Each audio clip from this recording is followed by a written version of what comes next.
Folks, we got a lot to get to today on the show. We're going to get into Cory Booker speaking for like 25 hours. Oh my gosh, Democrats are celebrating. And we're going to get into election results from Florida and Wisconsin.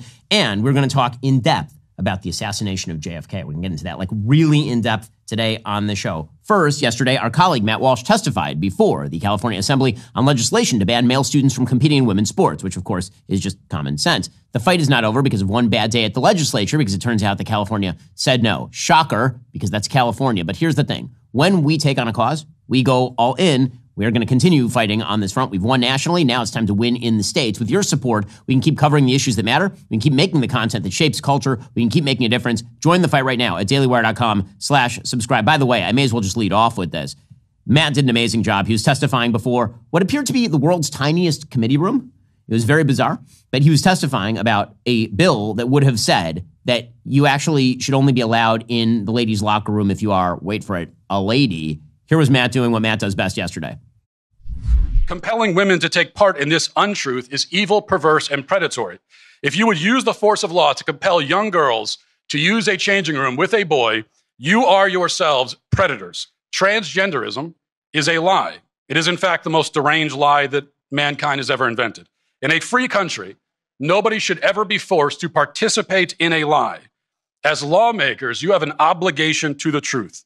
It is a truth that I know you all recognize because every human who has ever lived on earth recognizes it, that men are men and women are women. It is that simple. And the question before you is just as simple. The question is this: will you side with the truth, a truth so basic that every toddler understands it, or will you disgrace yourselves by denying it? That is your choice to make. Well, the answer in California, by the way, was that they would just continue to deny it, which is why Democrats have been losing nationally. This is a major issue, and Democrats have been disconnected from reality. That disconnect from reality doesn't mean they'll never win another election. Yesterday, there were some election results out of Florida and Wisconsin. The election results out of Florida are good. The election results out of Wisconsin were not good. The election results out of Florida, there were two districts in which the Congress people either took another job or retired from their district. One was Matt Gaetz's district. Jimmy Petronis ended up winning that seat, holding it for Republicans.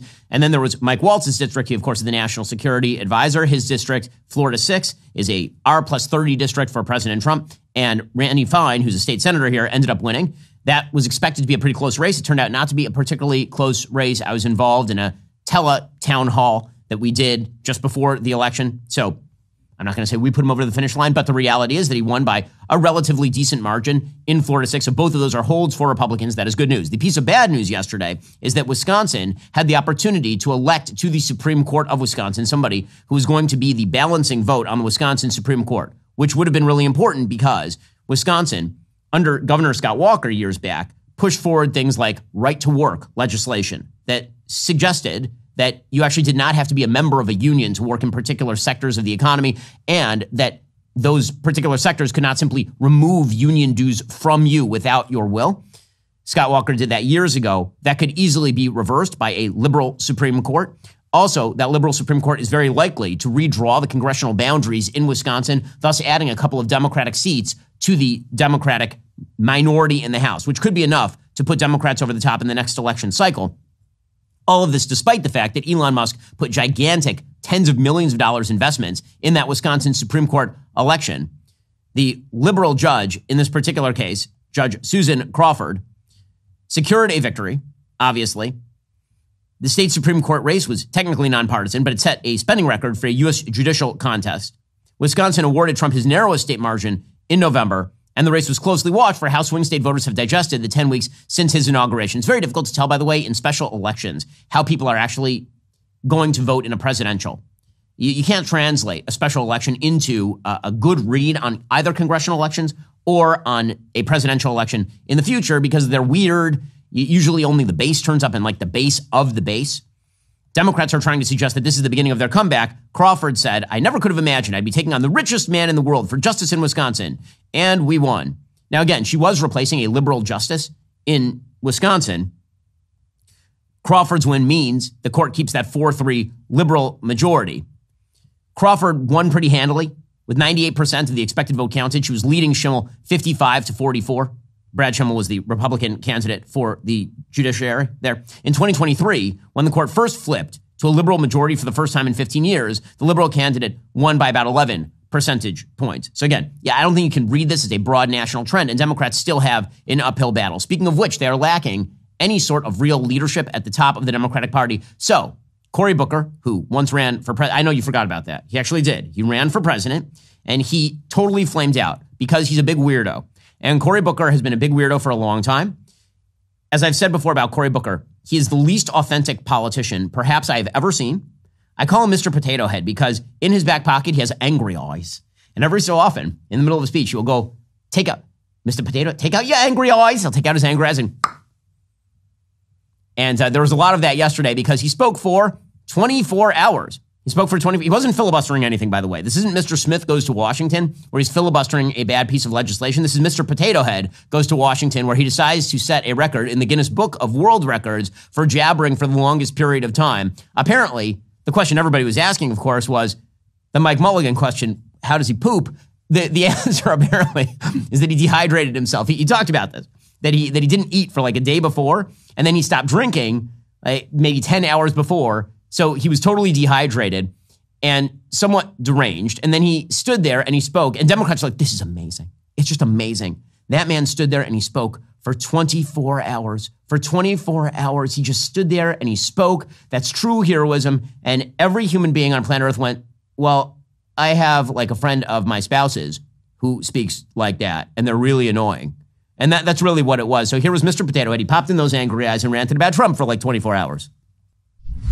To call to the conscience of this nation, to say, I will not stand for another American to lose their health care for a billionaire. I will not stand for another veteran who's dedicated to stopping the suicide of other veterans to lose their job. I won't stand for the air quality in my community to be made worse because they're letting polluters pollute more. I won't stand for the collective assaults on the Constitution by a man who even the highest judge in our land, a Republican-appointed judge, said stop threatening and bullying other branches of government.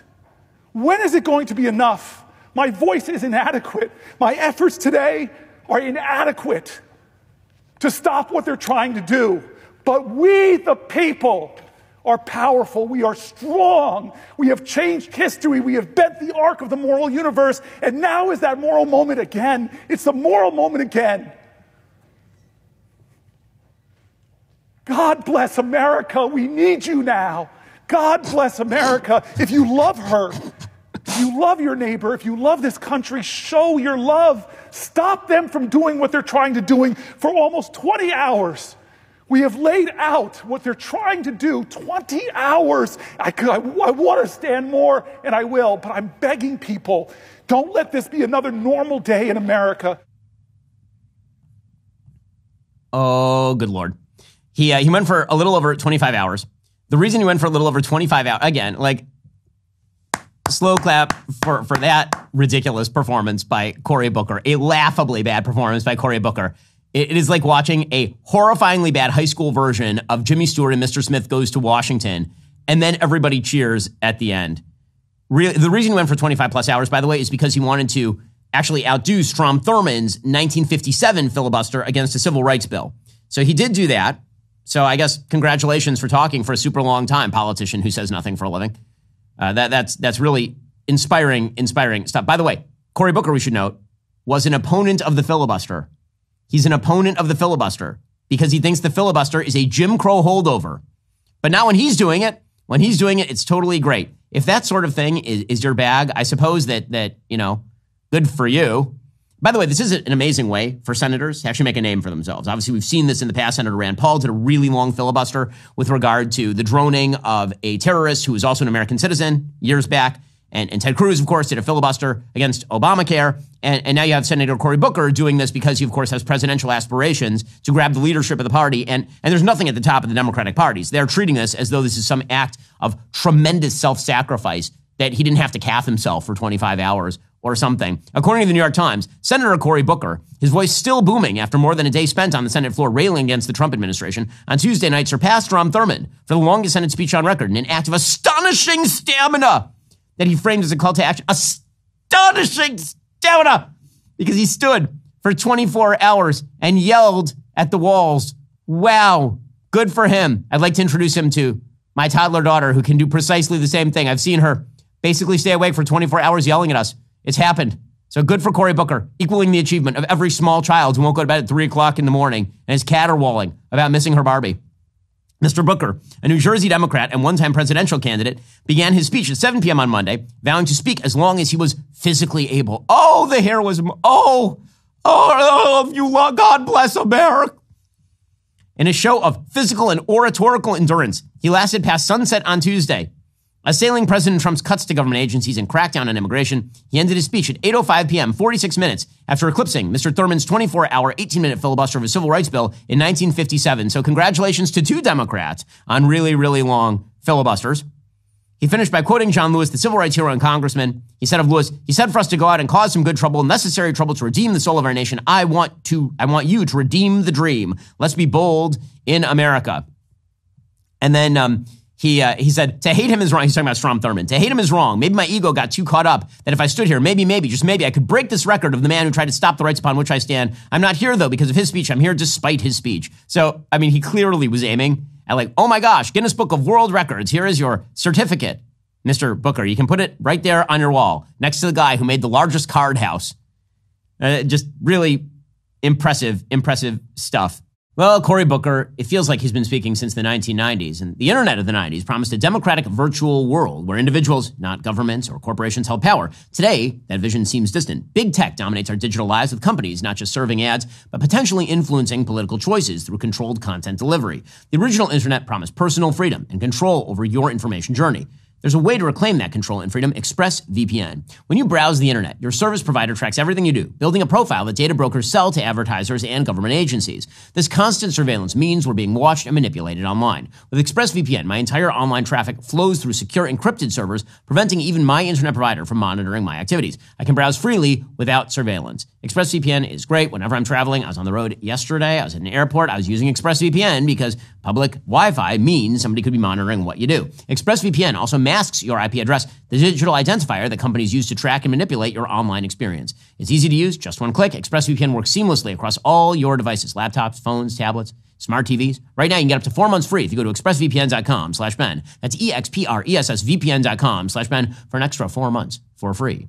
Also, the IRS is ramping up enforcement efforts in 2025. April 15th is approaching and time is now running out. If you're facing back taxes or unfiled returns, delaying action only compounds the problem. Every day you wait makes your tax situation more difficult to resolve. Do not let another tax deadline pass you by. While taking immediate action is crucial, attempting to deal with the IRS alone can be a costly mistake. This is where Tax Network USA's expertise becomes invaluable. What sets them apart? Well, unlike other tax resolution firms, Tax Network USA maintains privileged access to the IRS through their preferred direct channels. This means they know exactly which agents can help resolve your case effectively. Whether you owe 10 grand or 10 million bucks, their team of attorneys and negotiators brings proven strategies to settle your tax issues favorably. With over $1 billion in tax debt already resolved, they have the experience and the expertise to handle your situation. Talk with one of their strategists today. It's free. Stop the threatening letters. Stop looking over your shoulder. Protect yourself from property seizures and bank levies. Do not let the IRS control your future. It's a bad way to go. Call 1-800-958-1000 or visit tnusa.com/Shapiro. April 15th is just around the corner. Act now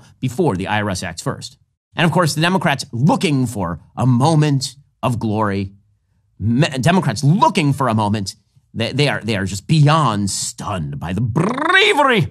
Senator Adam Schiff, another gigantic intellect of towering proportions, he of California, he got up to call Booker a towering intellect, which, yeah, my dude.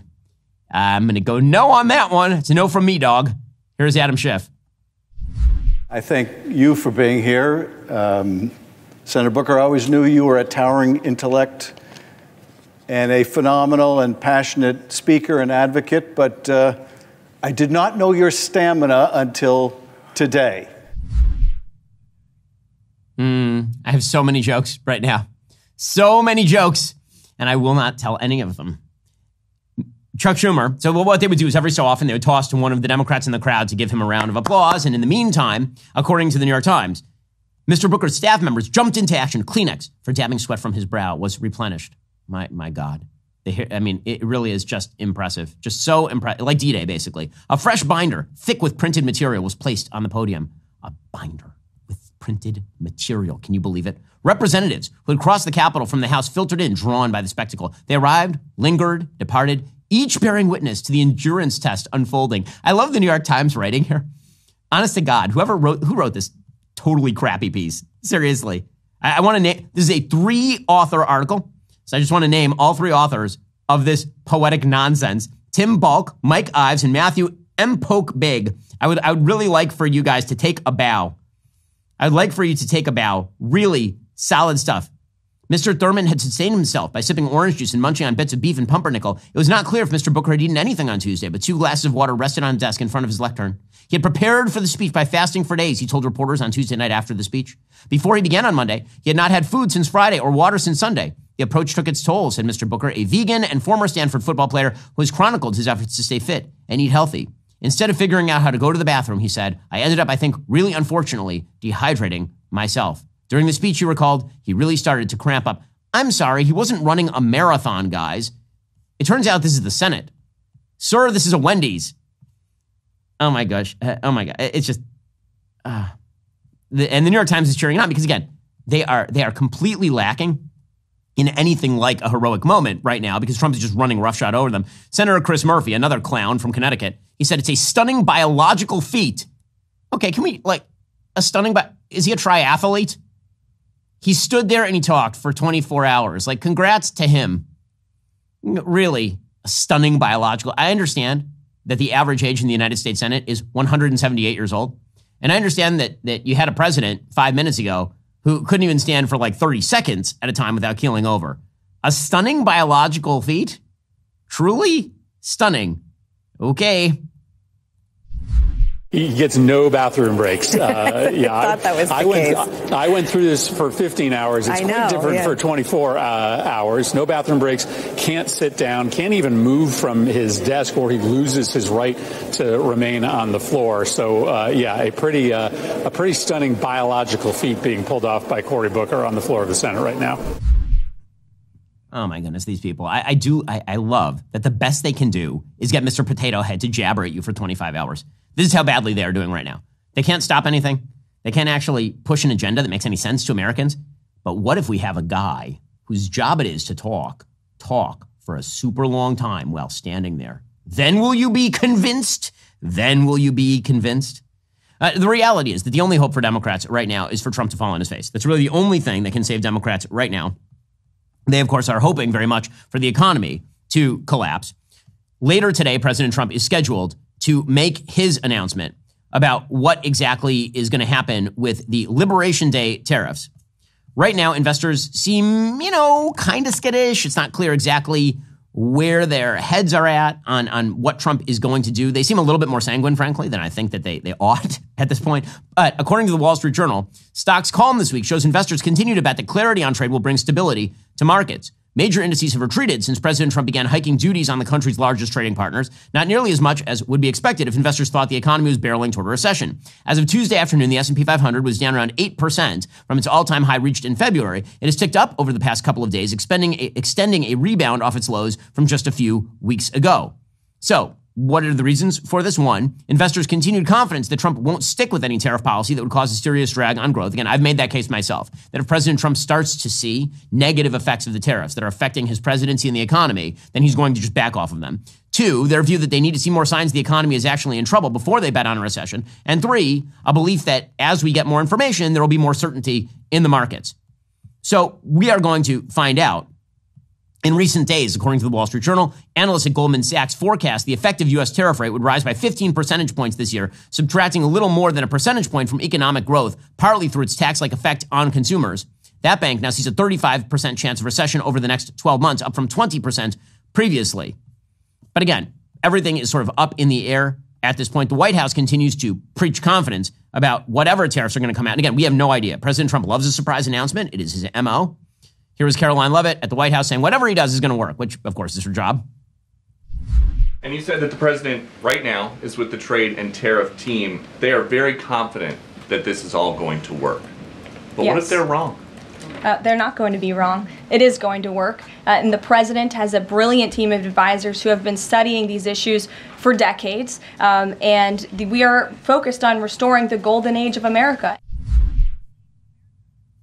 Okay, so, again, that's her job. Energy Secretary Chris Wright, he says that the plan here is to get everybody else to lower their tariffs. Again, if this is the plan, I'm in. Sounds great. Everybody lowers their tariffs. Free trade for all. Great distribution of products. Excellent supply chains. Lower prices for American consumers. All the tariffs on us stop so we can actually start exporting more. Sounds great. Here's Chris Wright making this case. What you're going to see is tariffs on U.S. exports come down across the world. President Trump's message has been free and fair trade, reciprocal trade. I'm talking to foreign leaders all the time, and they want two key things. They want to buy more American products. I'm talking to them mostly about energy, and they want to invest more dollars in the United States. Okay, so, again, his mouth to God's ears. The problem is it could easily go the other way. So there are a couple of different paths that this could take. Israel is taking one path, the EU is taking another. So Israel is immediately ending all tariffs on all American products, which is great. That sounds awesome, right? That is a great way to get other countries to do that sort of thing. And that's what I'm hoping that Trump is doing here. It's leverage to get everybody else to lower their tariffs. According to the Times of Israel, Finance Minister Bezalel Smotrich on Tuesday signed a directive to scrap all remaining tariffs on all imports from the United States with immediate effect in an apparent attempt to win a reprieve from the Trump administration's levy of reciprocal duties expected to be announced on Wednesday. I guess the idea is, ain't no reciprocal duties if we ain't got no duties. The order was coordinated with Prime Minister Netanyahu and Economy Minister Nir Barkat. It's subject to final approval by the Knesset Finance Committee. That is one approach. The EU is taking a totally different approach, which is we're going to tariff the living crap out of the United States. According to Politico, the EU is considering opening up a new battlefront as President Trump prepares to impose so-called reciprocal tariffs on all of America's trading partners on Wednesday. Liberation Day, as Trump has called it, would mark the biggest escalation in the trade war he first launched against Canada, Mexico, and China following his January 20th inauguration. Universal tariffs soon followed on steel, aluminum, and then on cars. Brussels has so far played by the traditional trade war rulebook, matching Trump's broader tariffs on industrial metals with equivalent levies on iconic American brands like Harley-Davidson. The idea is to mirror the response. But now, with Washington threatening to push the EU further, not only for its existing tariffs, but what it sees as non-tariff barriers like tech regulations, Brussels is preparing to up the ante. EC President Ursula von der Leyen, the European Commission, she said, we'll approach these negotiations from a position of strength. Europe holds a lot of cards. From trade to technology to the size of our market, this strength is also built on our readiness to take firm countermeasures. All instruments are on the table. So what exactly could that involve? Well, they could be thinking of putting tariffs on like JP Morgan or Bank of America or on X or on Google or on Amazon. A senior EU official said, quote, we are certainly not excluding a bigger response, a better response, and even more creative response through services like intellectual property rights. So things could get heavy very, very quickly. It remains to be seen exactly what Trump is proposing or what is going to come down the line. So we will wait to see that come down later this afternoon. Meanwhile, controversy continues over President Trump's immigration plans. Trump can't stop and will not stop with regard to the deportations. According to the Washington Post, the Trump administration has transferred 17 alleged gang members to El Salvador, the second such removal in 2 weeks, as the president pushes forward with his plan to send migrants to a notorious jail in Central America, despite mounting concern over whether he can lawfully do so. U.S. Secretary of State Marco Rubio said on Monday a military plane flew the alleged Tren de Aragua and MS-13 gang members to El Salvador on Sunday evening in what he described as a counterterrorism operation. And those migrants included 10 Salvadoran and 7 Venezuelan men who were previously being held at Gitmo. Meanwhile, controversy again has broken out over the case of this supposed Maryland father. That's how he was described by The Atlantic. Was this guy actually a member of MS-13? An immigration judge said there was credible evidence that he was some 6 years ago. Caroline Leavitt was asked about this particular story, as we talked about yesterday in The Atlantic, about a supposedly innocent Salvadoran immigrant who had a stay on his removal because theoretically he was going to be tortured in El Salvador if he went back. And the administration made an administrative error and deported him, and now they can't get him back. Here's Caroline Leavitt saying, well, it's an administrative error. That doesn't mean the guy should be in the United States. The error that you are referring to was a clerical error. It was an administrative error. The administration maintains the position that this individual who was deported to El Salvador and will not be returning to our country was a member of the brutal and vicious MS-13 gang. That is fact number one. Fact number two, we also have credible intelligence proving that this individual was involved in human trafficking. And fact number three, this individual was a member, actually a leader of the brutal MS-13 gang, which this president has designated as a foreign terrorist organization. Fact number four is that foreign terrorists do not have legal protections in the United States of America anymore. Okay, and she is right about all of those things, presumably. More evidence to show who this guy was would obviously help the administration's case. But as we mentioned yesterday, the Atlantic kind of ignored a huge part of the story.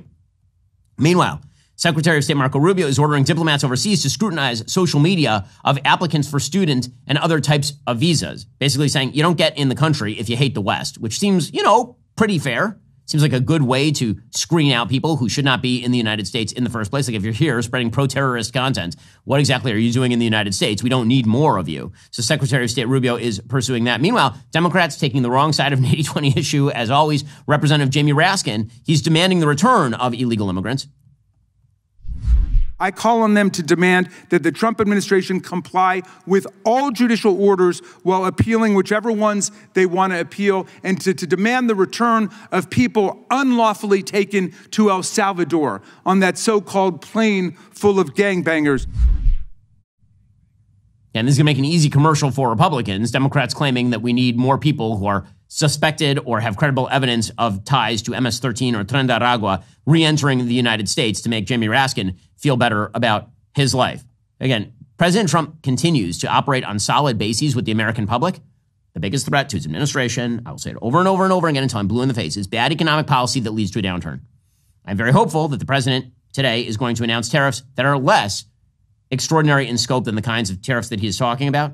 I'm also hopeful that there will come a point where the president of the United States, if it starts to have a negative effect on the economy in a serious way, starts to back off of some of those policies, because what works, works, and what doesn't, and the proof is going to be in the pudding. Well, protecting your finances is important. Even more important is securing your family's future. As somebody who always advocates for smart financial planning, I can tell you, having the right life insurance coverage isn't just about peace of mind. It's about making sure your family has options if, God forbid, something terrible should happen. That's why I need to tell you about Policy Genius. They're not an insurance company themselves. They are the country's leading online insurance marketplace. They let you compare quotes from America's top insurers side by side, completely free, with absolutely no hidden fees. Their platform uses real licensed insurance experts who work for you, not the insurance companies, so you can find the best fit for your family. With Policy Genius, you can find life insurance policies starting at just $292 per year for $1 million in coverage. Some options are 100% online and let you avoid those unnecessary medical exams. The process is fast and simple. Their licensed support team handles everything, answering your questions, managing paperwork, advocating for you throughout the entire process. Don't just take my word for it. Thousands of satisfied customers have left 5-star reviews on Google and Trustpilot. No matter what stage of life you are in, Policy Genius helps you find the perfect coverage for your specific situation. Secure your families tomorrow so you have peace of mind today. Head on over to policygenius.com/Shapiro or click that link in the description. Get your free life insurance quotes. See how much you could save. That's policygenius.com/Shapiro. Also, were you ever so intimidated by the complexities of investing or felt you lacked sufficient knowledge about the financial markets? You found yourself continually postponing your first investment? Well, April is Financial Literacy Month. I know you didn't know that. They made a whole month just reminding you to finally take control of your money. Good news, you don't need 30 days. Acorns makes it easy to start saving and investing for your future in just about 5 minutes. You don't need to be an expert. Acorns will recommend a diversified portfolio that matches you and your money goals. And you don't need to be rich. Acorns let you get started with the spare money you've got right now, even if all you got is some spare change. Plus, Acorns has tons of videos, articles, tips to help you grow your financial literacy. Sign up right now. Join the over 14 million all-time customers who have already saved and invested over $25 billion with Acorns. Plus, Acorns will boost your new account with a $20 bonus investment. Offer available at acorns.com/Shapiro. That's acorns.com/SHAPIRO to get your $20 bonus investment today. Paid non-client endorsement. Compensation provides incentive to positively promote Acorns.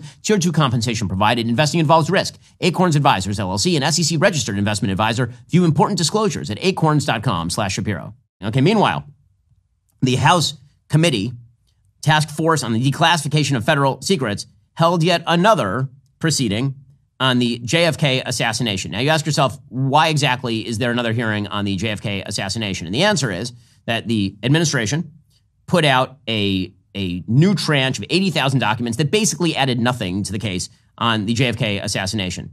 Now, as you know, a couple of weeks ago, I got myself in hot water because I said I didn't care about the JFK assassination. What I meant by that, pretty obviously, to anyone who was actually listening and not taking me out of context deliberately, was that I know who shot JFK, and it's Lee Harvey Oswald.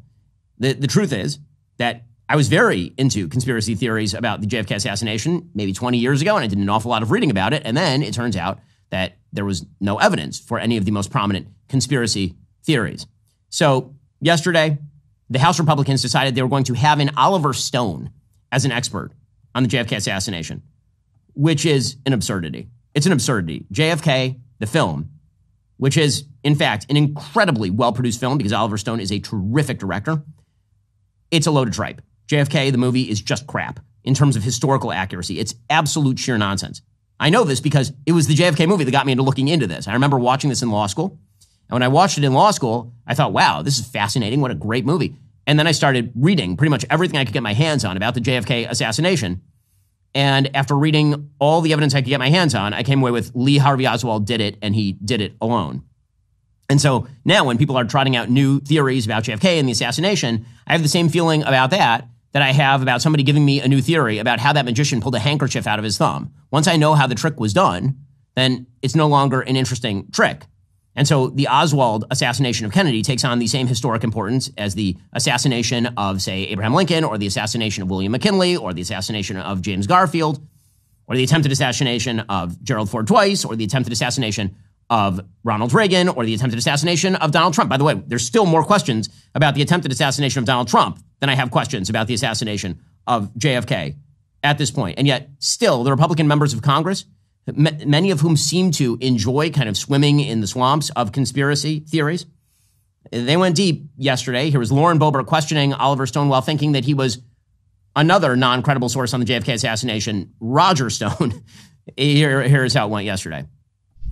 Mr. Stone, you wrote a book accusing LBJ of being involved in the killing of President Kennedy. Did these most recent releases confirm or negate your initial charge? Being involved in the assassination of President Kennedy. No, I didn't. In the film, if you look closely, there's no such statements. No, I didn't. If you look closely at the film, there's no. It accuses the President Johnson of being part of a complicit in a cover-up of the case. Mr. Morley, I think you had something to add on that. I think you're confusing Mr. Oliver Stone with Mr. Roger Stone. I haven't stated it yet. Who? Sorry. It's Roger Stone who implicated LBJ in the assassination of the president. It's not my friend Oliver Stone. Is that what all the whispers were there? I may have misinterpreted that, and I apologize for that. Now, again, do I think that Oliver Stone should be your credible House committee source on the JFK assassination? I don't.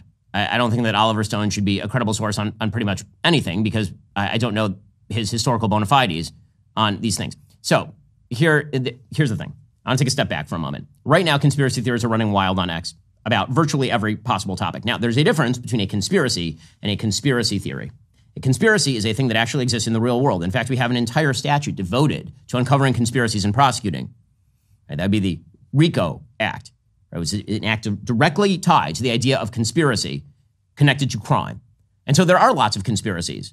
Right? And the thing about a conspiracy is you can tell when it's happening because of the evidence, which is the thing that you actually should be taking a look at. So, for example, when you say that there was a conspiracy from Anthony Fauci and his buddies to silence people who did not take his viewpoint on, for example, the Wuhan virus, that is true because there are emails showing that Anthony Fauci did that exact thing. When you say, for example, that there was a conspiracy of silence around Joe Biden's health condition, that is obviously true, not just because of your eyes and you watching the media basically cover it up, but because we know from actual contemporaneous and now contemporaneous reporting that everyone around Joe Biden knew exactly what was happening. Right? The evidence makes it not a conspiracy theory, but a conspiracy. Conspiracy theorists, however, that's a different thing, and conspiracy theories are a different thing. Conspiracy theories aren't just creeping into the fringe anymore. They're staging a full-blown takeover in the public square. You've seen it pretty much everywhere. You know that we've reached peak absurdity when even Alex Jones, who himself has done a lot of this, is suddenly demanding evidence from certain malefactors. This isn't skepticism, conspiracy theories. They're not skepticism. Skepticism would be that you question a thing and look for the evidence. Not skepticism is where you question a thing and don't look for any evidence before you throw out a theory that is not backed by the evidence. This isn't skepticism. Conspiracy theorizing is not skepticism. It is usually intellectual cowardice dressed up as critical thinking. And if we don't torch the rhetorical playbook, we end up with a society where the facts are optional, where actual people who know things are mocked, where every basement-dwelling keyboard warrior thinks that fan fiction trumps reality. And again, there are people who are in the basement, on the keyboards, who are actually doing real hard, good work that's important if they are basing it on the evidence. But that's not happening right now. In order for us to have a functioning polity, you have to have a common set of facts. Conspiracy theories are directly tied to no facts. So today, I want to talk about how we can tell the difference between a conspiracy, an actual conspiracy, and a conspiracy theory, and what are sort of the hallmarks of somebody who's retailing a conspiracy theory to you. This is what I call the QED of conspiracy thinking. It's a simple framework. Q is for fake questions, E is for fake evidence, and D is for fake defenses. So this framework is designed to expose the intellectual dishonesty at the core of conspiracy thinking. And once you see it, it's difficult to unsee it, because you'll see these tactics almost everywhere with regard to people retailing particular narratives. So let's dive in. First, Q, fake questions. The fake questions are the foundation of conspiracy theories.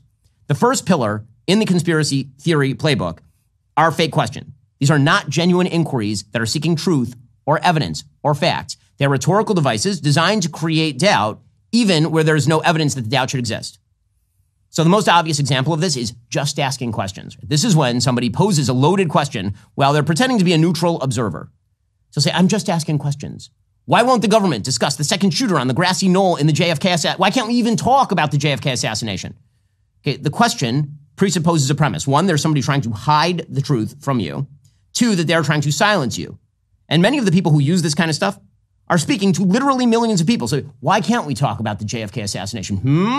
Well, I noticed you guys are talking about the JFK assassination, or whatever it is you're talking about, in front of millions of people. And nobody's actually silencing you, I noticed. They're just asking for the evidence of the thing that you're arguing, and you're not providing the evidence of the thing that you're arguing. So the just asking questions is a rhetorical sleight of hand. Here is the problem. The tactic puts the burden of proof on the wrong side. So typically, in logical discourse, if I make a contention, I have to provide evidence of my claim. I can't just make a claim and then ask somebody else to disprove it. So if I'm going to debate and I make a claim, I should have evidence to back the claim. I can't just throw out a claim like, the aliens landed in Area 51. Show me the evidence they didn't land in Area 51. Well, no, the burden of proof is on me to show they landed in Area 51. It's my job to show the evidence and then challenge the other side to refute it. That's how an actual conversation typically works. But that's not what's being done here. Okay, next tactic in the just asking questions section, motive over evidence. Okay, this is when somebody who's retailing a conspiracy theory suggests that basically because someone benefits from an outcome or could benefit from an outcome, they're therefore responsible for the outcome.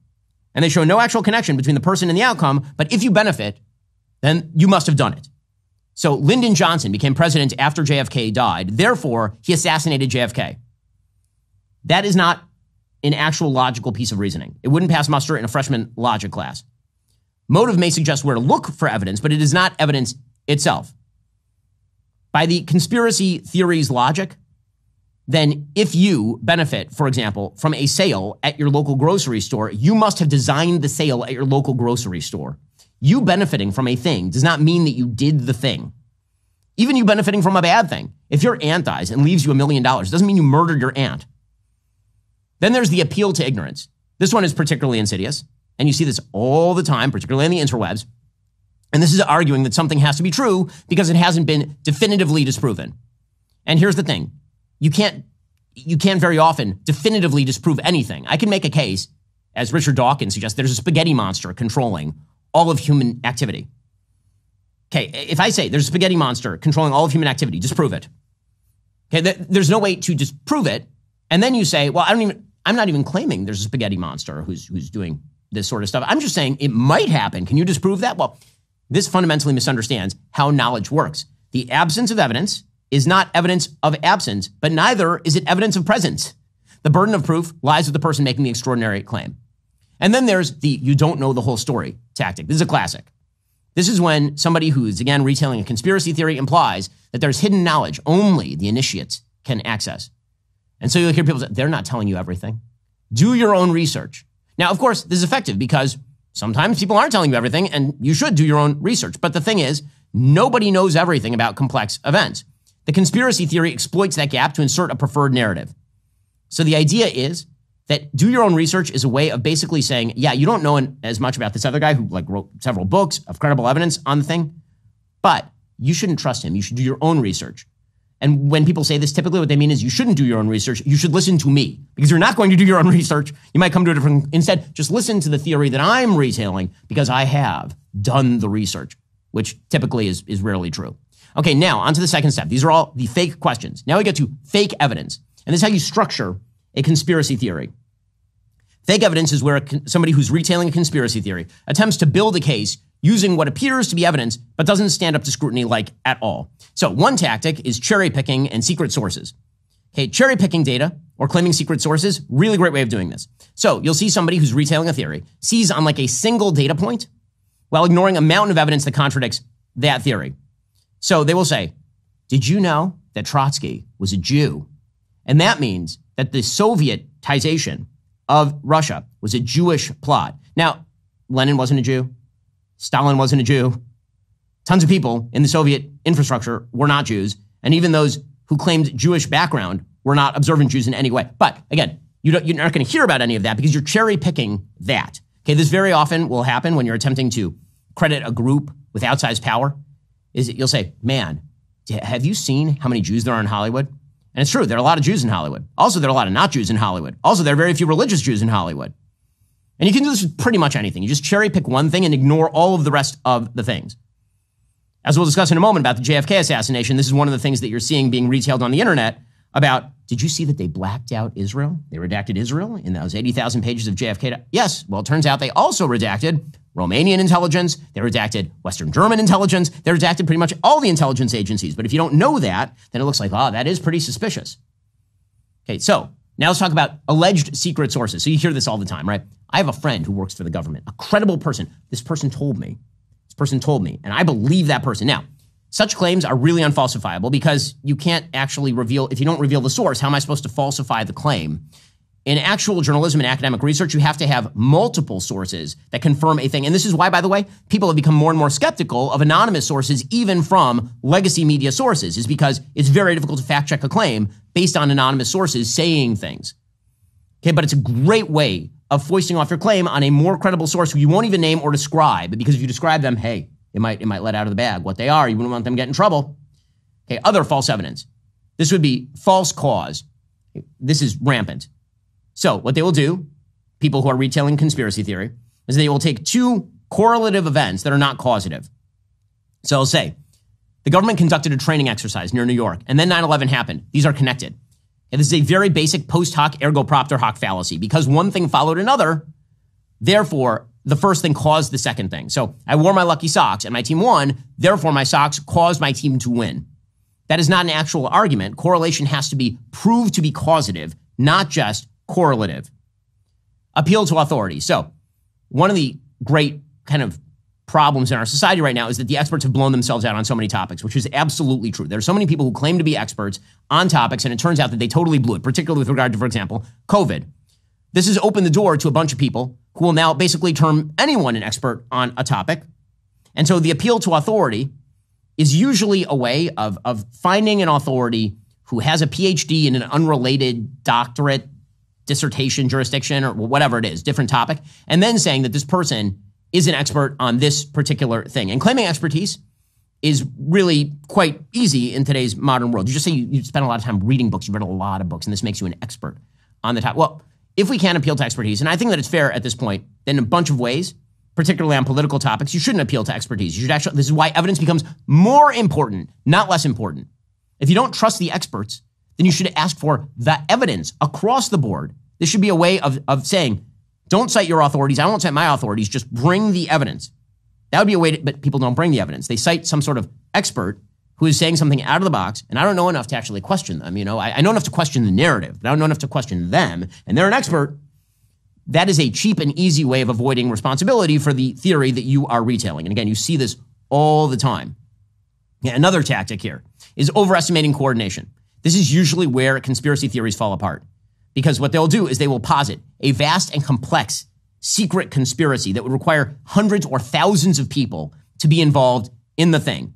It's sort of like how Copernicus rewrote the rules of how the universe worked by discovering how they work because it was simple. Ptolemaic theory suggested this very complex system whereby the Earth was the center of the universe, and in order for that to work, you had to have various sort of spheres and domes and all this kind of, and so the theory kept getting more and more and more complex because it wasn't true. The same thing is true of most conspiracy theories. Most conspiracy theories have to get more and more and more complex. So let's say you believe that the moon landing was faked. Okay, that would not require a few dozen people to be in on it. That would require thousands, probably tens of thousands of people to be in on it and maintain a perfect lie for literally decades. So, question, have you ever tried to organize a surprise party? Like just for a friend? The chances are really good that the friend is going to find out about the surprise party if you have like 20 people at the party. Multiply that complexity by 1,000 and you don't know any of these people and they're part of a government organization, for example, and you think that nothing is going to leak ever? People talk, they make mistakes, they have crises of conscience. Usually conspiracies that are successful are relatively small, and then they become open when they're still relatively small and they gain power. So for example, the Soviets, the original Soviet, was a conspiracy of people who were pretty open about their ambitions. It started off secret, pretty quickly became not secret, and then they expanded their ambition. But the idea that you can have a secret, massive conspiracy involving tens of thousands of people across decades, now you're straining rationality. And then there's sort of us versus them thinking. This is basically, you label, this isn't even an appeal to evidence at all. This is basically, you say, if you're in on it, if you're in the know, then you're us. And if you're a credulous dupe and you don't believe us, then you're the them. You're a sheeple. You're a sheeple, right? This is a great way of simply alienating everybody who doesn't agree with you and calls for evidence. It's because you must be a part of it. It's you.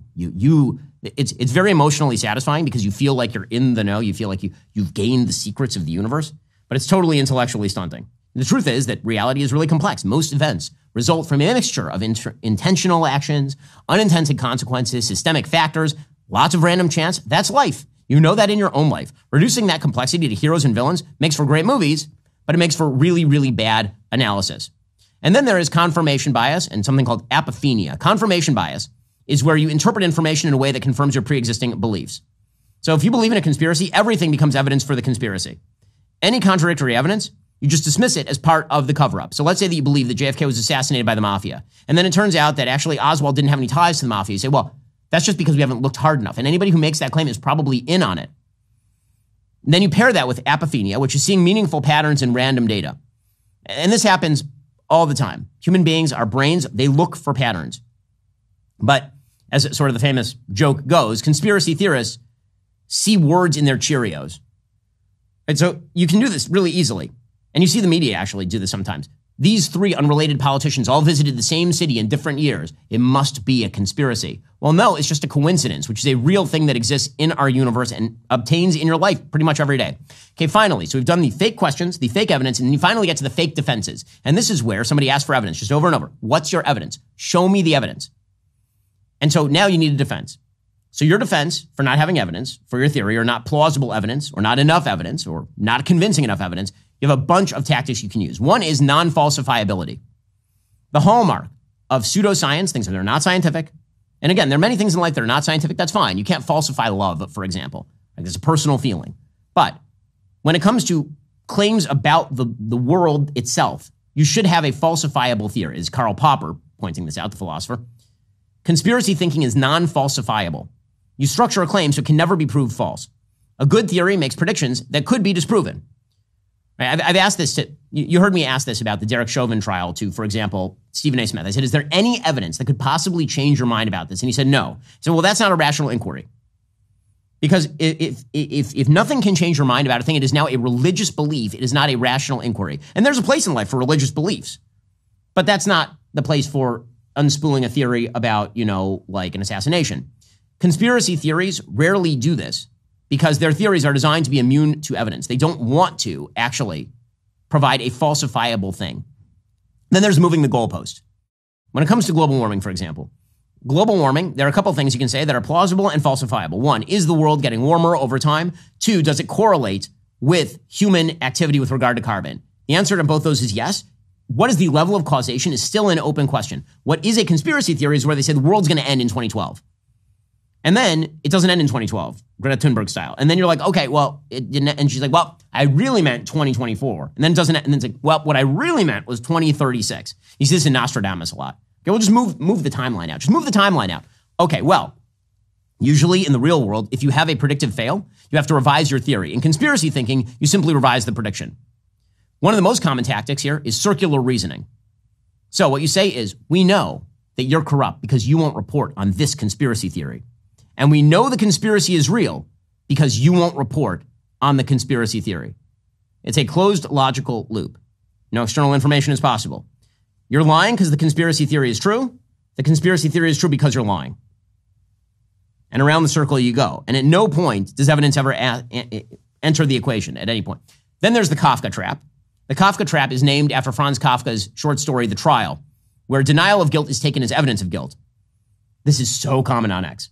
So you'll say, no, I'm not involved in a conspiracy, nor do I think that that conspiracy is credible. Say that, because you're involved in the conspiracy. That's why. So it goes directly, it's a character attack, essentially. It makes the accusation unfalsifiable because whether you deny or whether you confirm, both taken as confirmation. Denial, silence, and confirmation are all the same under the Kafka trap. If somebody accuses you of complicity, for example, in putting microchips in the blood of your enemies, and you deny it, well, you're only denying it because it's true. And if you confirm it, it's because it's true. And if you stay silent, it's because you won't answer, because it's probably true. That's the Kafka trap. There's information overload as well. So you see this a lot. When challenged for evidence, what you will get is a bunch of unrelated gobbledygook facts that are stacked on top of each other super fast. That sort of thing is very difficult to combat because it's sort of the equivalent of a terrorist rocket barrage. It's a bunch of $50 rockets that are sent up, and then it requires $50,000 in Iron Dome to take down each one of those argumentative rockets. And by the time you've done that, they're already firing the next argumentative rocket. That has nothing to do with the central argument, but is incredibly time-consuming, and so people just sort of give up to defending the truth because it's so tiring. Again, good tactic, bad logic. Another tactic here, weaponizing doubt. Conspiracy theorists excel at weaponizing doubt. So what they will do here is they find a minor error in the official account of an event, and then they're like, okay, well, the entire thing is wrong. So they'll say, well, there were initial reports from the government. They got the time wrong by 5 minutes. That means the whole report is BS. The whole report is flawed. This usually comes right after an event. So right after a complex event is reported, there are usually errors. This is why the best thing you can do on X or anywhere else in social media, when there's a controversial event, wait 48 hours. Wait 48 hours to comment on it, because usually it takes a while for the truth to be established. But what usually happens is people jump to a conclusion. That conclusion is then used to discredit the actual truth because somebody made a mistake when they first reported the thing. Okay, then there is false equivalence. Again, this is a defense mechanism for a bad conspiracy theory, where you say all sources are equally biased. Sure, my evidence comes from some schlub in a YouTube video who doesn't know anything about the topic and has no credentials and hasn't studied anything, but also the legacy media lies. Okay, well, yes, the legacy media does lie. That does not mean that all people are equally dishonest or that all cases are equally verifiable or have equal veracity. You have to actually establish this by the evidence. Okay, the reality is that people say, after COVID, I don't trust my doctor. I promise you that if you break your leg, you trust your doctor much more than you trust the random guy on the internet who may have been right, by the way, about the COVID vaccine. Because the reality is that it depends what you're talking about, depends the topic, it depends the level of expertise. Trying to equate everything, to flatten everything is a great way of making everything unfalsifiable. Another tactic, the no true Scotsman tactic.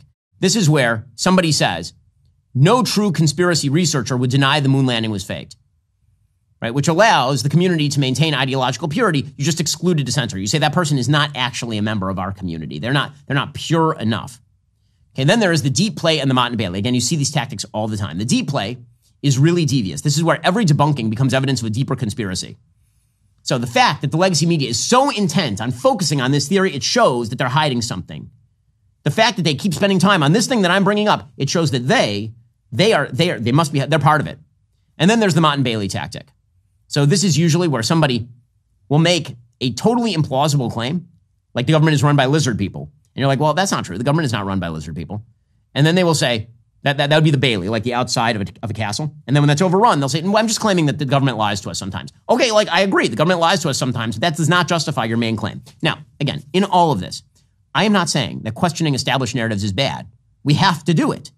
Skepticism is healthy, but a healthy skepticism is rooted in a request for evidence. There's a world of difference between evidence-based skepticism and just stringing together random events, or stretching the truth beyond what it can bear, or speculation. These are not the same thing. Skepticism leads to better understanding through a search for actual truth and evidence. And if you're not doing that, then you're just entering an intellectual rabbit hole from which pretty much nobody returns. So that QED framework that I just outlined, fake questions, fake evidence, fake defenses, it's a great way to distinguish between legitimate inquiry and the just asking questions kind of conspiracy thinking. This is not about left versus right. You see this all across the political spectrum, like all across it. The difference is how we approach all of this. We need to approach all of this with an intellectual rigor. We need to actually be willing to change our minds based on actual evidence. You have to hold your own side to the same standards. And by the way, this is a great way of telling who exactly is lying to you and who is not. If people keep insisting they don't need to provide you evidence, they're just asking questions, or if they just retail theories without any evidence to support them, and then use any of the tactics that we've just discussed, it is an excellent way of telling who actually cares about the truth and who does not, and who's making money off of you, because this stuff tends to go viral, particularly things that confirm your pre-existing bias. So the next time you hear somebody throw out a wild theory, maybe the theory is true if they can provide you evidence, and this is what you should ask. Are they asking real questions? Is it a real, serious question? Are they presenting real, serious, credible, verifiable evidence? Are they open to real critiques that might actually correct the theory? If the answer to any of those is no, you might want to click somewhere else. So today, I wanted to have on somebody to talk about the JFK assassination who literally wrote the book on the JFK assassination. That's Gerald Posner. He's the author of the book Case Closed, which is the first book that I read that really put to bed a lot of my questions about the JFK assassination and the various conspiracy theories. Again, I spent a lot of time on this when I was at Harvard Law School and came to the conclusion it was Oswald, which is why I no longer find this topic all that fascinating, but it's fascinating, obviously, to tens of millions of Americans. I sat down with Gerald Posner today to talk over the various conspiracy theories surrounding the JFK assassination. Gerald, thank you so much for stopping by. I really appreciate it. Thanks, Ben. Good to be with you. So I'm really glad you're taking the time. So a few weeks ago, I got myself in very hot water because on my show, I said, I don't really care about the JFK assassination any more than any other historical American assassination. What I meant by that is that I actually know who killed JFK, and it was Lee Harvey Oswald. And the reason that I don't care about it so much right now is because, like, I know the answer. I used to care a lot about the assassination in terms of these sorts of various conspiracy theories about who killed him, because if I go all the way back to my law school days, it was dim and dark in Cambridge, Massachusetts in the winters, nothing to do. And so I used to go over to the local video store and just rent videos. And so I picked up a copy of JFK, Oliver Stone's JFK, which is a really well-made, insane conspiracy theory. And so I watched the movie, and like everybody else, I'm kind of taken in by the movie. And I proceed to read probably 5-6 books about the JFK assassination. And then I start going deeper and deeper. And then I read your book, Case Closed, about the JFK assassination, and I read the Warren report and all the rest of it. And I came away with the conclusion that it was Lee Harvey Oswald. And so now I don't find it any more interesting or noteworthy than I would any other assassination, in the same way that once you see a magician, how the magician does the trick, then the trick is no longer nearly as interesting. I wonder why you think that there is so much continued focus on the JFK assassination, given the fact that the actual evidentiary record is really, really clear, both on a physical evidence level as well as a documentary and witness level, and yet this stuff continues to persist. The evidence record is overwhelming. The credible evidence on this case in terms of forensics, ballistics, eyewitness testimony, you put it all together, and it's a case that you say, this is what happened. It's Lee Harvey Oswald having killed the president. And I understand why you would say, by the way, I'm not at all interested in it anymore, because for you, the case is settled. But for most Americans who love the idea, and they've only seen Oliver Stone, they haven't gone on to read books, they haven't read the Warren Commission, they haven't done a little study, they don't have your analytical mind, they didn't go to law school, they're seduced by the idea that there has to be something more to it. There's this proportionality bias, the idea that something famous like JFK, this wonderful, young, charismatic president with so much potential for the future, how could he be cut down by this 24-year-old sociopath, loser in life, Lee Harvey Oswald? There has to be something more. It can't just be the chaos theory of life that things happen like that. So people want to invest it with more. It's fed all the time with false information, narratives that are false, there's information that's repeated all the time that's incorrect. So I'm not surprised. And when you say you got in hot water because you said, by the way, I really don't care anymore about what happened in the JFK assassination because I know what happened, people think that you're dismissing the idea of a much larger conspiracy. Why aren't you going after the deep state? Why aren't you looking at what the CIA did? Why aren't you holding those responsible, Ben, who might still be alive in their 90s and guilty for having killed this young president in the 1960s? So people take that as a personal offense to their own judgment about what happened in the case. So let's talk about the evidence in the case, and why it is that this thing continues to persist. So as you talk about in your book, you go through a wide variety of the various theories that are put forth. Obviously, there are new theories that now crop up all the time, shockingly, ones that were very fringe and now have become quite mainstream on X, on the internet generally. I want to go through a couple of them. The one that seems to be hot at the moment is the idea that LBJ was behind it, that was made hotter by a purported tape that was put out by Alex Jones and then pushed by Glenn Beck as well, that has an associate, supposedly, of LBJ talking openly to another associate of LBJ about how they had hired somebody to kill the president of the United States. What do you make of that tape and all this sort of stuff? So first of all, there are about 25 to 28 people that have claimed credit for being the second shooter at Dealey Plaza. They've actually come forward in the past and said, by the way, I was the grassy knoll shooter. There are people that put themselves into the history books to try to claim that they've had some role. Carlos Marcello, the mob boss from Louisiana, later claimed supposedly near the end of his life that he had a role in killing Kennedy. There's almost a braggadocio to be able to say, oh yeah, Kennedy, I had him offed. I was able to do that. So the same thing happens here with this Mac Wallace tape. This is fantastic. Somebody claims, oh, by the way, LBJ told me that we were working together and we were able to kill JFK at the time. This is supposedly a 1971 recording that is not even the person. Mac Wallace isn't even the person on the tape. His own daughter has said that, as a matter of fact. And all that's said is, by the way, somebody brought me a tape, that's what Glenn Beck says, from 1971. It looks like it's from 1971. It seems as though it's a tape from that period. This is a fake tape that's been put together to try to claim that LBJ was involved in the assassination. Does it surprise me? No, not at all. I've seen fake stories come up all the time. I see concocted evidence. I see people make up things to try to put it into the case. And what I find remarkable is that there's almost a gullibility, that people are so willing in this echo chamber to believe that they must have a conspiracy somewhere. When they're presented something that they otherwise would have dismissed as not being credible, they would have said, oh, that, by the way, that doesn't have any of the earmarks of real good evidence. They somehow are willing to accept it and then give it the airing that catches millions of other people's attention. Now, as you said earlier, I think that one of the reasons this is so live and people get animated is because it would, in fact, be incredibly relevant if, for example, LBJ had been behind the assassination of JFK, or if the CIA had been involved, because that would change your perception of what the CIA is and what it can do and who's still there and what are the sort of systemic problems inside the CIA.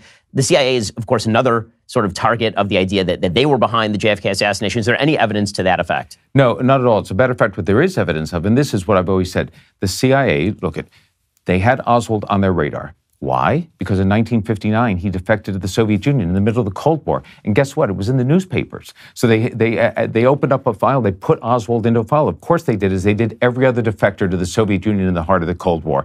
And then they kept an eye on him, but not a distant eye. He wasn't very much of interest to them.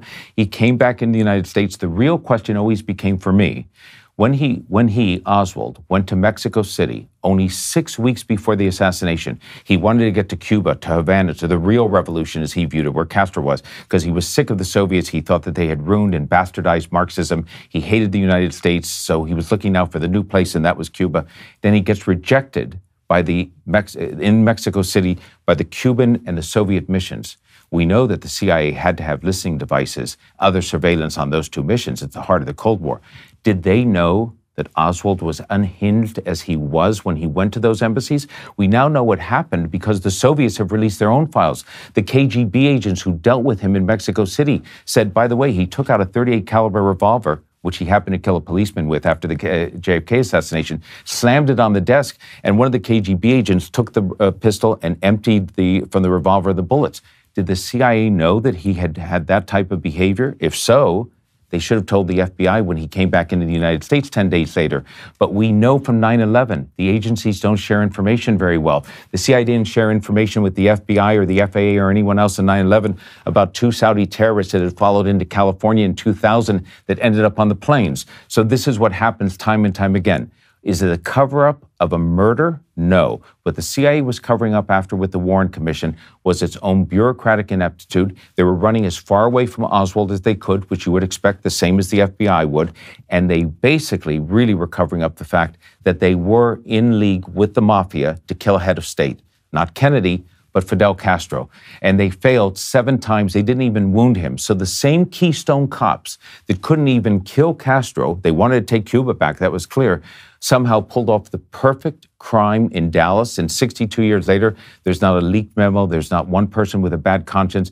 There's not one time that anybody's had anything come out. It just doesn't happen that way, except in Oliver Stone films. So Oliver Stone actually appeared as a witness at a House committee this week to talk about the JFK assassination and talk about how there needed to be more material that was released. How much material has been released on the JFK assassination? Why is Oliver Stone non-credible for people who think he might be. So I mean, I say only partly tongue-in-cheek that the only thing that Stone got right in the JFK film was the date on which Kennedy was killed. It's not quite that bad, but it's almost the case.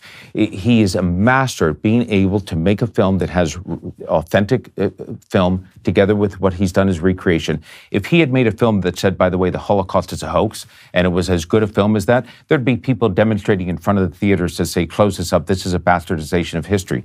But the JFK assassination, even by the time that he had done it in 1991, had passed into a board game. Who killed Kennedy? You'd sit around a room and say, who was it? The CIA? No, the mob, the KGB. I think it's Oswald. So Stone was able to get away with that.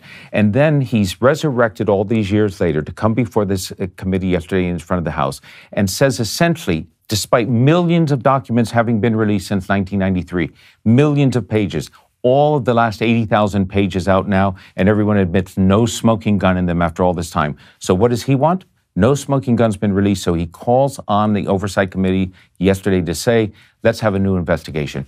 Look at it all. Let's go through the autopsy and the witnesses and everything else. And I'm thinking to myself, oh my goodness, is there a 911 call, an emergency line that I can call Doge? Because this is the type of thing they should put a stop to tomorrow.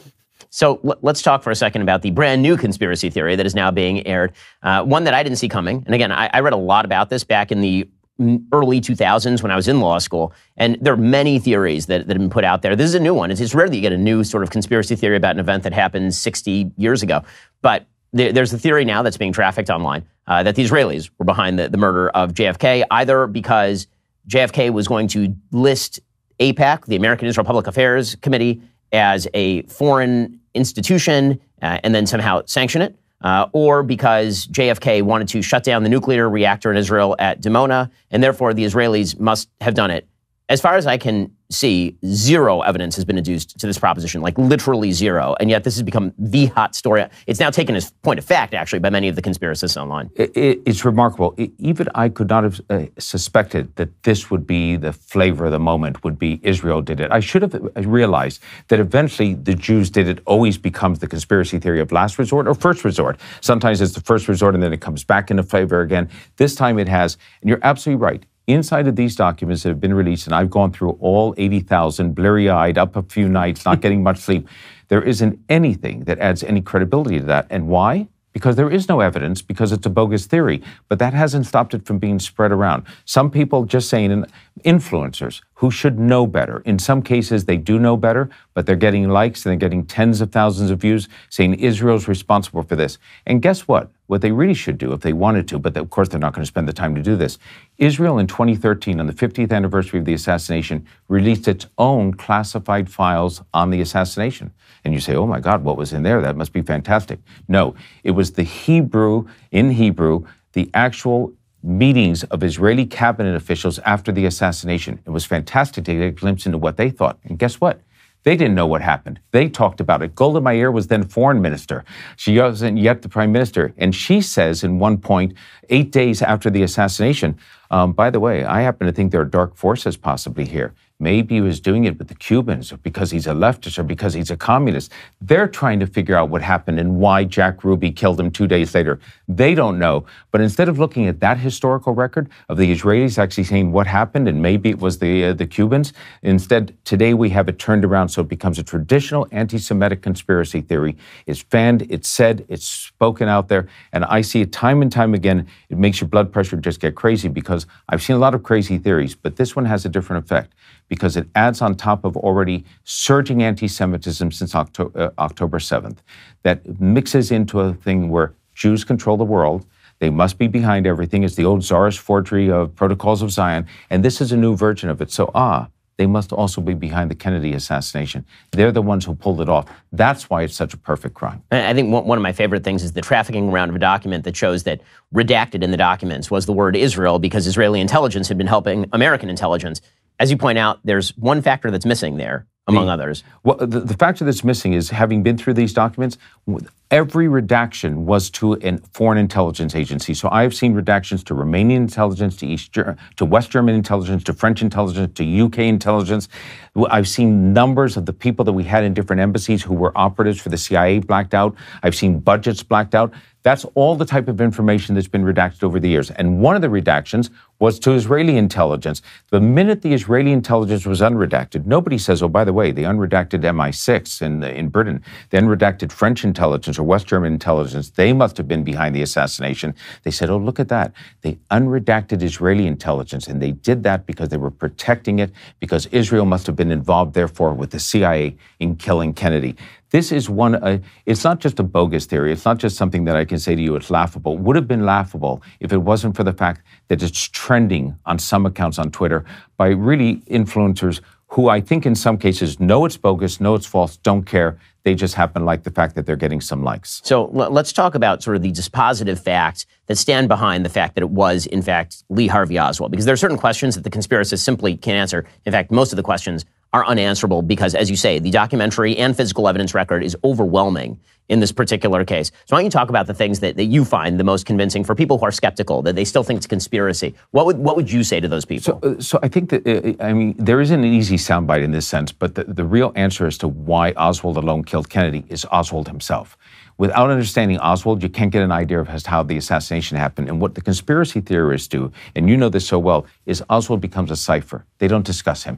They talk instead about Angleton, and what about CIA memos, and what was happening in the Cold War, and what should we be doing in this? So everybody thinks, well, who's this fellow, this 24-year-old who was shooting at the president? Why would he do it? And he did say after he was arrested, I'm just a patsy, as Oliver Stone has. So he must have been telling the truth. He didn't just say, oh, by the way, I did commit the assassination, please send me to death row. It's Oswald himself. Most people don't realize that he was committed to political assassination, and I don't just say that. He had tried to kill somebody in April of that year. A retired Army general, a right-wing Army general, Edwin Walker, kicked out of the Army because he was sort of fomenting all types of dissent inside the military. He had run for the governorship of Texas. Oswald viewed him as the next Hitler. You can argue with Oswald as to whether that was right or not. It's one of the things I always used to say when the left would call Trump time and time again, he's the next Hitler, he's coming in as the next Hitler, it's a fascist. You say that long enough, and you're going to take somebody who's already a little bit unstable, and they're going to say, well, gee, if I was able to take a time machine back to the 1930s, I might stop Hitler from doing all those terrible things. So you call somebody Hitler long enough, somebody's going to say, I'm going to try to stop him. That's what Oswald thought he was doing with Edwin Walker. So he tries to assassinate him in April, shoots at him, misses by a fraction of an inch because the bullet's deflected on a window frame into Walker's house. He's frustrated by that. He's committed to do something. And then he decides to go and join the revolution inside of Havana. He gets rejected and comes back to the United States literally only 5 weeks before the assassination. But here's the key, Ben, and nobody talks about this. On September 25th and 26th, when Oswald took a bus to get to Mexico City, where he thought he was going to be in Havana, if he'd gotten the visa to go to Havana, he wouldn't have been in Dallas at all on November 22nd. He wouldn't have been there for the assassination. When he's taking the bus ride, it's an overnight bus ride to Laredo, Texas, and then into Mexico City on September 25th, the White House announced for the first time that Kennedy was going to visit Texas. So any idea of a plot in Texas to kill the president could not have taken place before the White House announces the president's going there. Oswald tries to get to Havana. He gets rejected. He comes back into Dallas. That means that any conspiracy around Oswald and the president has to take place from his return to Dallas in early October until the time of the assassination. You can't do it by telepathy. It can't be done, by some secret message. There's no cell phones. There's no text messages. Where's the telephone call? Where's the secret agent showing up to tell Oswald, by the way, you have to do something and become part of the plot? He gets a job at the Texas School Book Depository before the motorcade route is set. How? Through the CIA? Through special operatives? No. Through a friend of his wife's who asks a friend and says he's looking for a job. And she says, as a matter of fact, my brother just got a job at this place, the Texas School Book Depository. They call up and the supervisor says, yeah, I've got a couple of openings. I could put him downtown or maybe at this spot outside of Dallas, send him down. They interview him and they put him at the downtown location. And then the Secret Service sets the motorcade route only a few days before Oswald actually sees it in the newspaper. We used to publish the newspaper accounts, right, of where the president was. And the president used to take a motorcade that had a convertible. Just a week before Dallas, he was in Tampa for the longest motorcade of his presidency, 25 miles. In an open-air car. So Kennedy used to go into the crowds all the time, as he did that day in Dallas. So there were many opportunities to shoot him. And you have to ask yourself one question.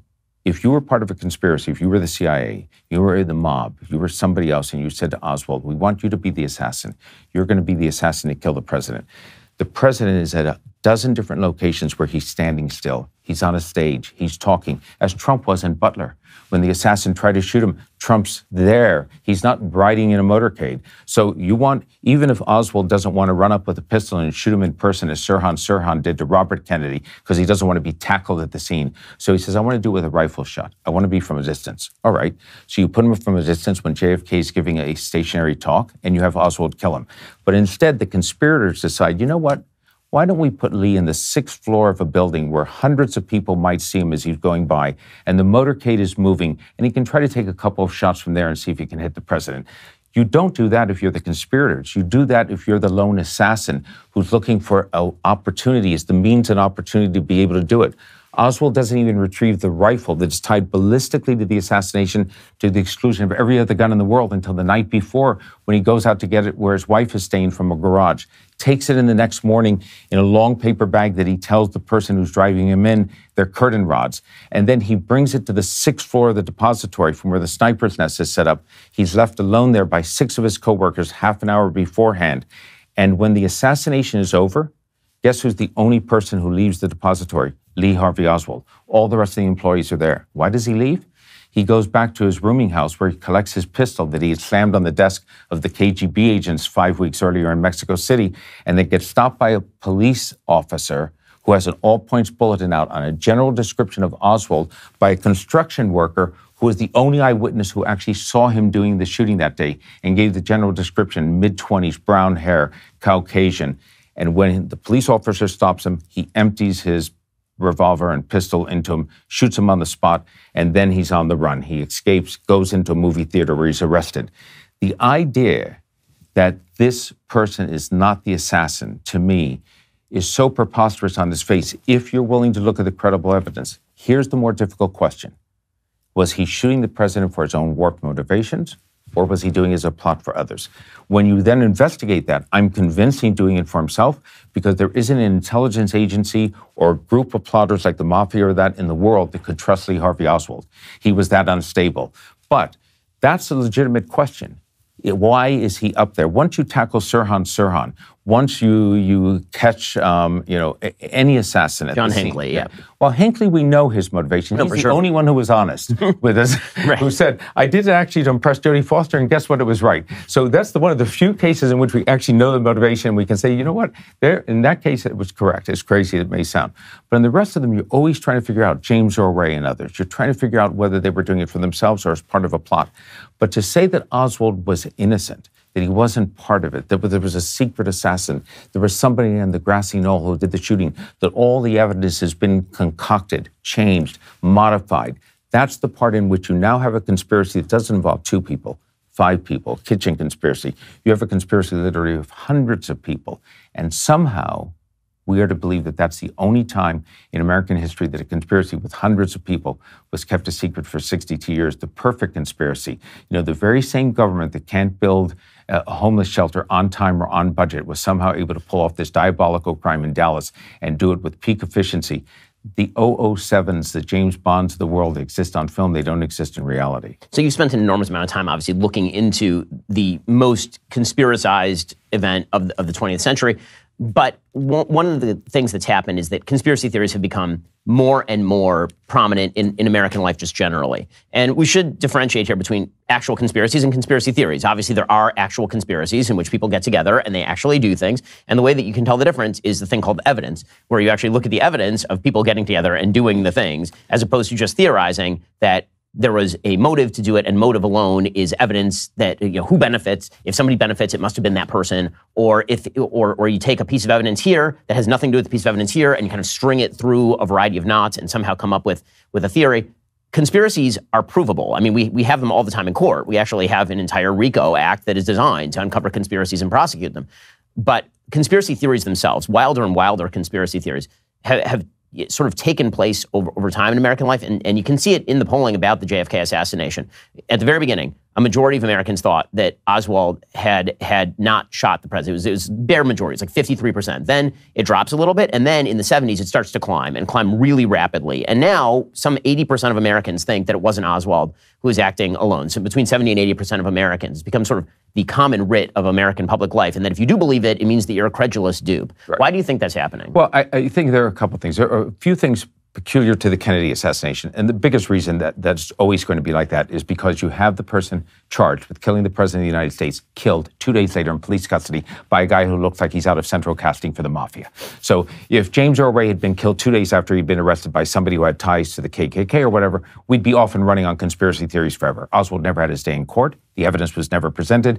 People didn't get to see it. If Oswald today was alive and he was in his late 80s and he was still saying, I'm innocent, I didn't do it, there would be some people who would listen to him, but it wouldn't be necessarily the same. So that was the other thing was, it was the first time in modern American history that we had an assassination, the other one being King 5 years later, in which it was done by a rifle shot from a distance. That immediately conjures up the ideas of Deo the Jackal, a professional assassin. We're accustomed to having somebody from the Archduke up, through other periods, running up with a pistol, shooting the person and gets tackled at the scene. At least you know who the shooter is. Then you have to figure out whether it's a conspiracy or not. So here you have the long-range shot. The assassin gets away in the immediate aftermath of the assassination, and then you're off and running as well. So I get that. In addition, people don't believe in blue ribbon panels anymore. They might have had some doubt about it then, but the idea that you're going to have the Warren Commission come out a year later and say, oh, by the way, there's nothing here. So I get why those doubts are there. Then it's fed with false information over a period of time. Things are bad. Facts are repeated that are incorrect. You get the House Select Committee in the late 70s, which is a reinvestigation that was great.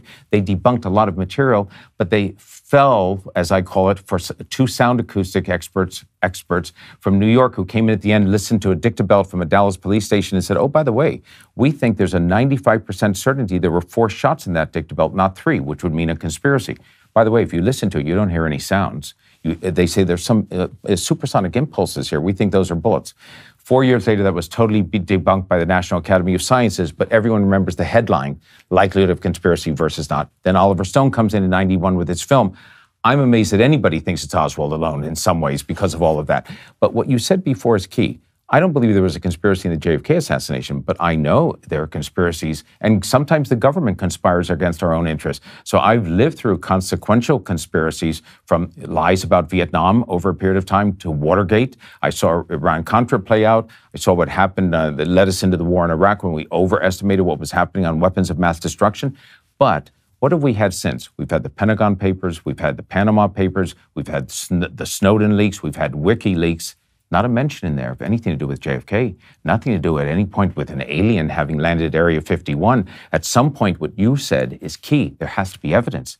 You have to say, what's the basis beyond speculation? And there's one other thing.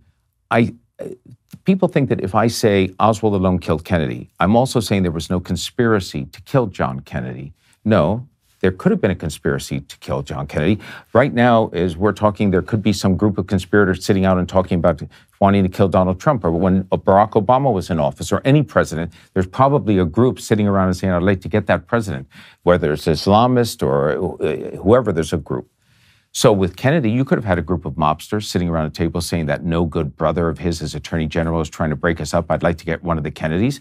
You could have had anti-Castro Cubans who thought that Kennedy was a traitor because he had let them down at the Bay of Pigs by not bombing, saying, I think he's treasonous, we should get rid of him. What I'm saying is, you need then to tie a piece of evidence into those conspiracies to Lee Harvey Oswald. And that's what's missing.